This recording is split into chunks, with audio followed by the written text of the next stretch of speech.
Good evening, I'm Katerina Georgieva. Here's what's making news right now.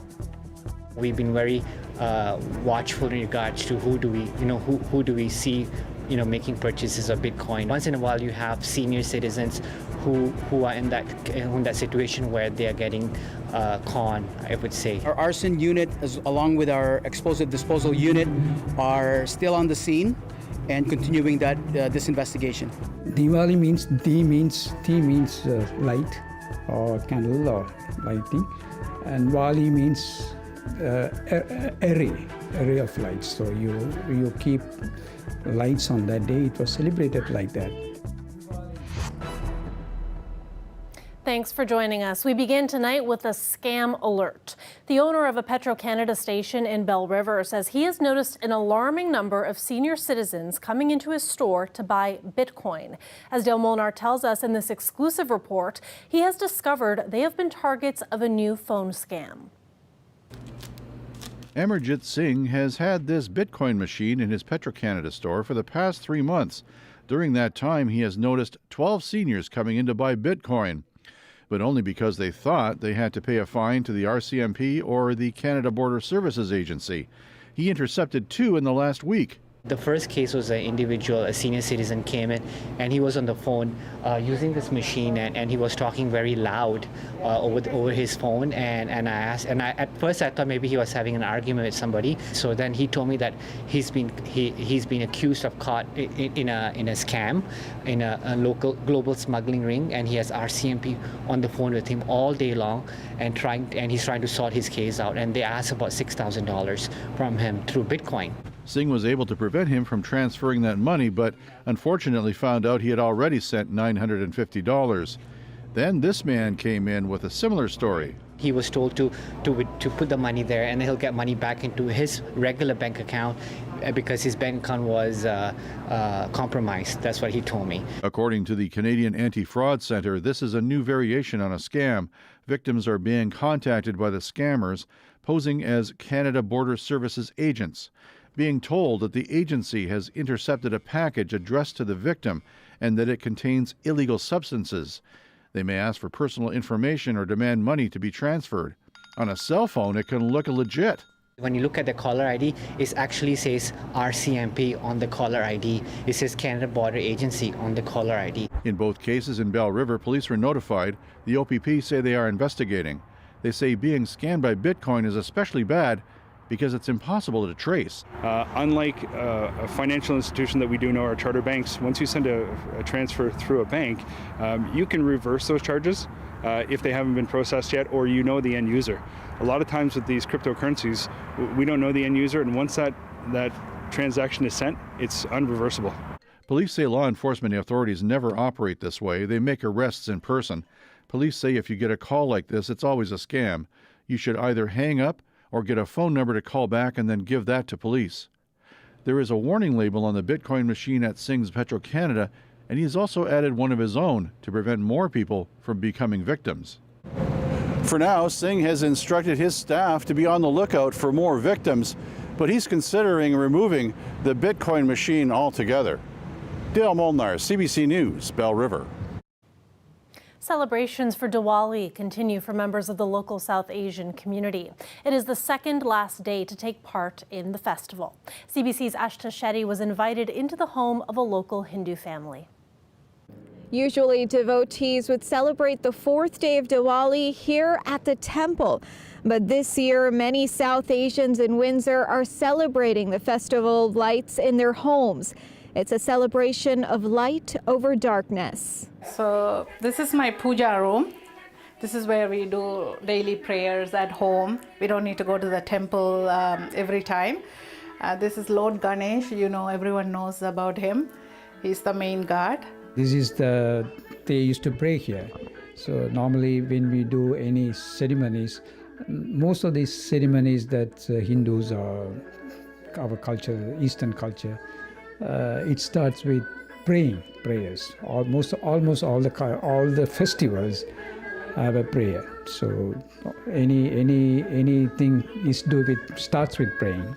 Diwali brings the lights to our lives. That's the main thing. There's a lot of stories about Diwali. Actually, in Tamil, Diwali means Deepam plus Avali. Deepam means the lighted lamp. Avali in a row. You put the lights, you can see here the house, all the lights on the lined up, you know. This is all traditional food. That is, this is called muruku, and this is all sweet. This is muruku is made muruku. These are different kinds of murukus, and this is different kind of sweet cakes. So the muruku is made from what do you call chickpea flour. Lights brings up all the darkness, believes takes all the evilness out and brings happiness to the people, brighten up the life. I think Diwali it's always it is about lights. So lights is, I think we keep an area of lights. So lights always kept in several parts of the house. So you know, steps along the steps, especially on the and where the entrance at the entrances, and in all the entrances there will be light. So likewise, everywhere they will keep lights, wherever they could keep lights from the shrine room. So every part of the house, everywhere there is if there is a door, there will be two lights. I wish my friends and relatives, everybody, happy Diwali to all. The yellow glow from diyas, the warmth of family and community, and beautiful colors from rangoli and sweets are all reoccurring themes every Diwali. However, this year, many local temples have had to scale back on celebrations, with many choosing instead to celebrate virtually over Zoom. Ashta Shetty, CBC News, Windsor. Windsor police say an explosion led to the evacuation of the Stellantis assembly plant last night. The explosive disposal unit was sent to the factory to investigate. Before we arrived, all the employees had been evacuated safely. There were no injuries reported. There was no active fire as a result of the explosion.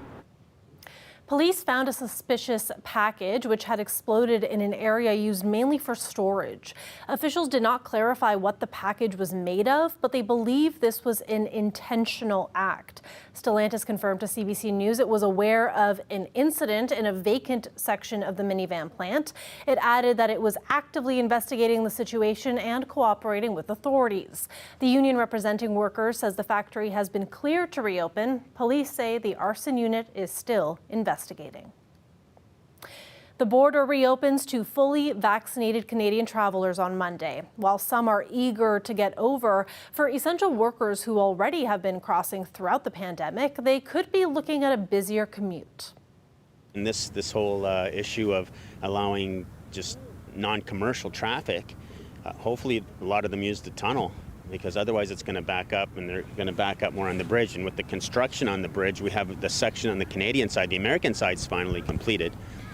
The Canadian side has traffic only going one lane in and one lane out.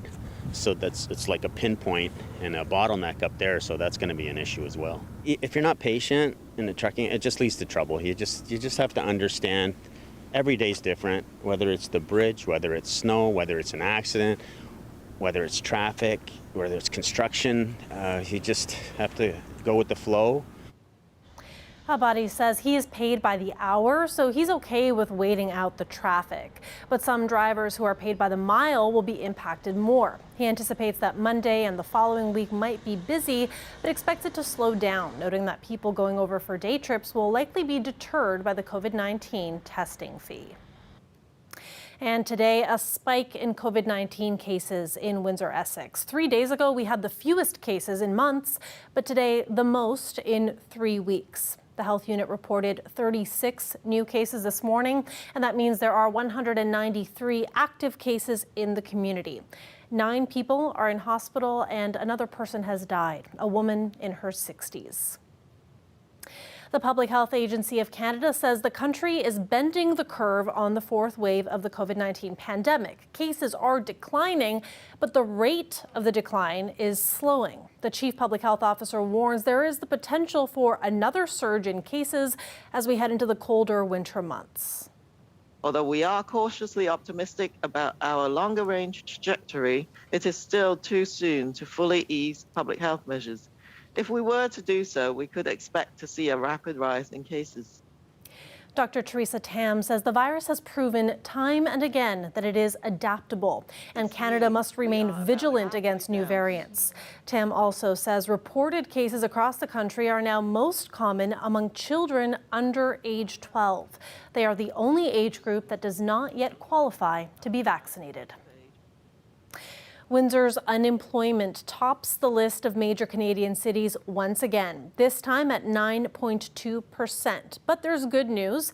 Canada's unemployment rate continues to trend downward with the creation of 31,000 new jobs. Statistics Canada says it dipped to 6.7% last month, down from 6.9% in September.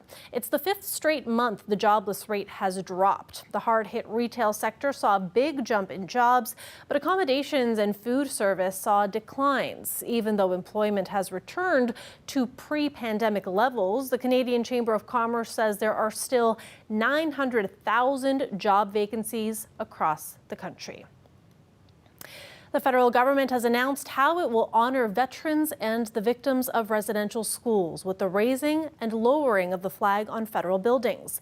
The maple leaf will be raised and lowered several times next week.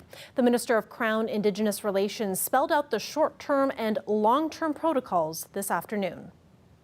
On the step forward in raising the flags at sunset on Sunday, and then lowering them out of respect for Indigenous veterans on the 8th, then raising them again in anticipation of the 11th of November, then lowering them to honor all our veterans who laid down their lives for this country, after which they would be raised, and at the same time raising the National Truth and Reconciliation, the National Center of Truth and Reconciliation Survivor Circle's flag that was commissioned and raised on September 30th to honor that ongoing commitment to get to the truth of this. A plaque honoring Henry and Mary Bibb is back in Sandwichtown Park, named for Mary. They were leaders in the Black community in the 1850s. A new plaque was put up after someone removed a similar one back in March. One community activist says he's happy to see it back and he hopes that it stays that way. I hope that there is a plan that is in place to make sure that it's protected. You know, I mean, we live in a troubled time right now where money is scarce and food is scarce and such, you know, so for something to happen like this, you know, it's not a big surprise, but I think that we should put just a bit more respect on the Bibb's name by protecting, you know, a monument that speaks to their life and also their contribution to Black liberation and our culture just in general. The plaque details Henry and Mary Bibb's efforts to fight for the abolition of slavery and improve education for the Black community 170 years ago. The federal government covered the $6,000 cost of the new plaque. Windsor police confirmed there are no updates in their investigation to find out who stole the original plaque. And the city councillor for the area says steps have been taken to better protect this one. To my understanding, it's been firmly bolted. It's going to be very difficult for anyone to steal it like it was done months ago. Hopefully that never happens again. This area is very well lit, so we actually had city staff come and do an inspection to determine, was lighting part of the problem? Is it nestled in a darker area? But all the boxes were checked to ensure that it's visible, it's well lit, and it's better bolted this time. That was the key. It wasn't framed properly the last time. A live look outside at our city there. Many of us are just looking forward to the weekend, and it really is shaping up to be a beautiful, sunny weekend. And Colette Kennedy will be here after the break with your full weekend forecast. Stay with us.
Welcome back. The focus of the United Nations Climate Summit turned to youth.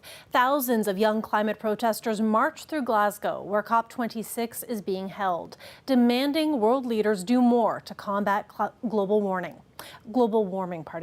Among the demonstrators was teenage Swedish activist Greta Thunberg, who says the summit is a failure.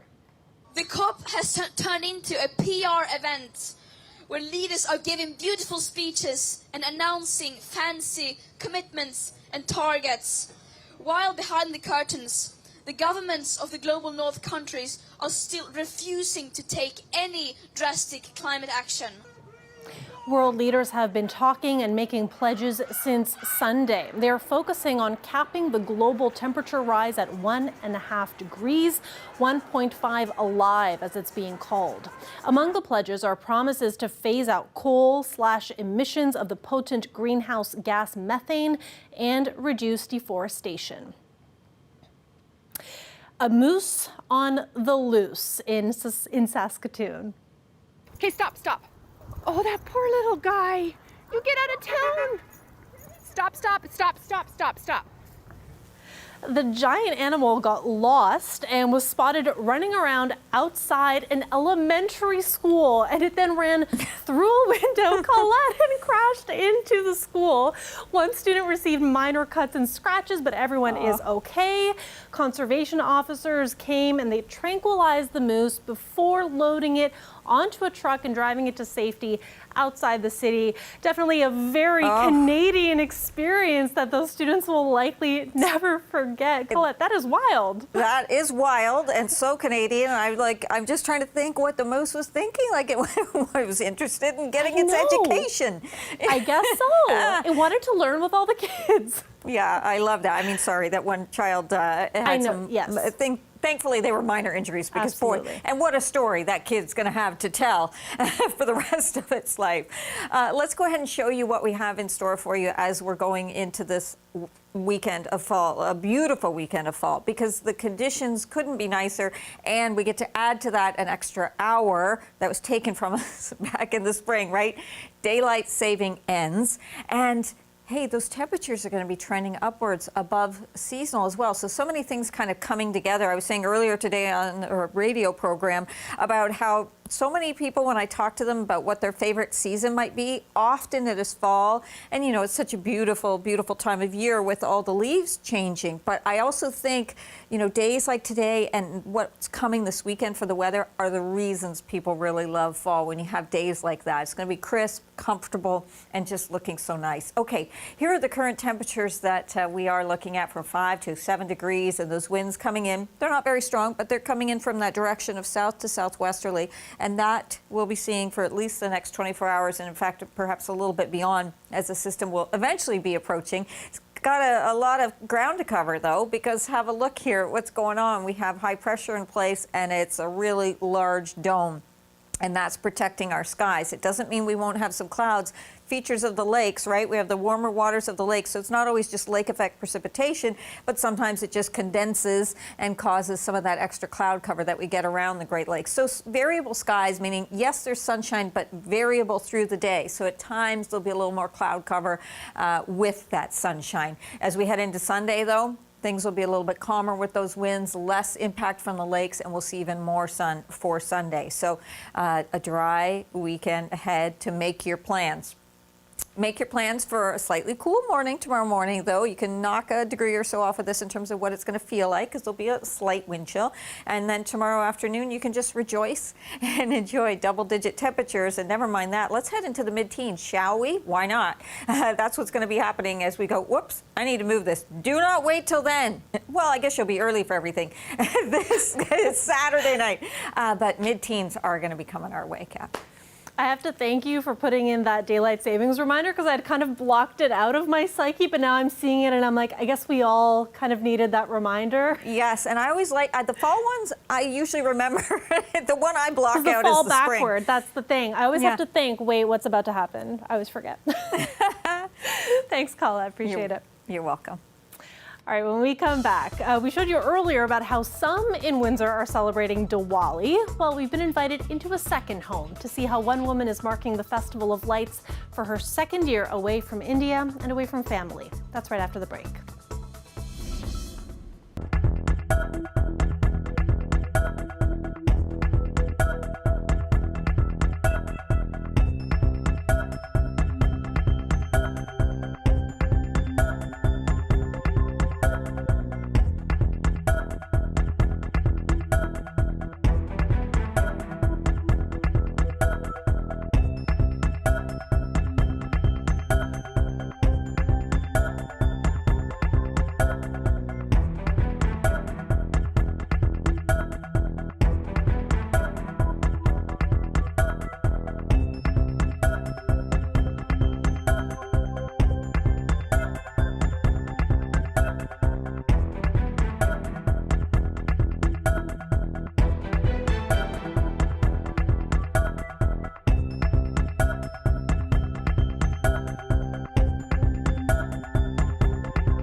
In the United States, the trial of 3 white men charged in last year's killing of a young black man is underway in Georgia.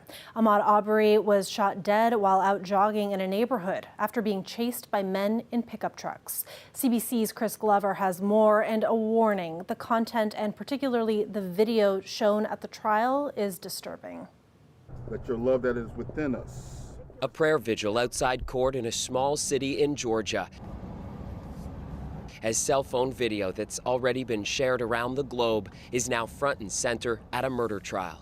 All 3 of these defendants did everything they did based on assumptions. This morning, the state laid out its case against Greg McMichael and his son Travis and their neighbor William Bryan. In February 2020, the 3 white men saw Ahmaud Arbery, a 25-year-old black man, running in their neighborhood. The accused told investigators they thought Arbery must have been running away from a crime.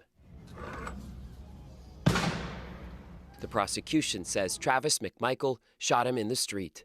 In her opening statement, the prosecutor said the assumptions the accused made were based on Arbery's race. There's a black male running down the street. That's the emergency. Arbery's mother wept while the video of her son's final moments was shown. I've wanted a video for the last 18 months, and I thought it was time to get familiar with what happened to Ahmaud. I'm the last minutes of his life. The three accused have pleaded not guilty to several charges, including felony murder. The defense arguing today some of the accused have public safety backgrounds. The evidence shows overwhelmingly that Travis McMichael, honestly and lawfully, attempted to detain Ahmaud Arbery according to the law and shot and killed him in self-defense. I instruct you, ladies and gentlemen, that you must decide this case. Even before this trial began, the selected jury proved controversial. 11 of them are white, only one is black. There appears to be intentional discrimination.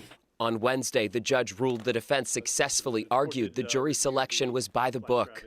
They've been able to explain to the court why, separate from race, those individuals were in fact struck from the panel. But in a murder trial with racial overtones, that decision prompted protesters to cling to the courthouse for days. Our concerns. Until today, turning to prayer, hoping theirs are answered. Chris Glover, CBC News, Washington. For Bansi Dave, Diwali centers on family, something that makes being in Canada without them difficult. But she's finding a way to celebrate here in Windsor. This is basically called Rangoli, and we usually do on Diwalis. We Indian usually do on Diwalis. This is peacock. It's the national bird of India, and yeah, I just randomly did this design, so it's just about this. I just did it last year, and then this year I am doing it. So it's almost take around 1.5 to 2 hours. So this is called the freehand design. Like I just did it randomly. So I didn't use anything. And this is the just colors, and I just have to go like with my hands, so it's all about it. It's a beautiful festival. You should celebrate it every year, and basically it's a festival of lights. So there is a very old story behind it that people usually celebrate Diwali in India. And I came here in Canada in 2019. So it's just second Diwali away from my family. I don't know how many years I have to celebrate without my family, but yeah, I'm missing them a lot. I do have such a great friend who are like my family, so it's a good, but still we are away from our family and still I'm missing them, but it's good. That is it for CBC Windsor News. Thanks so much for watching. Have a great night and a happy Diwali.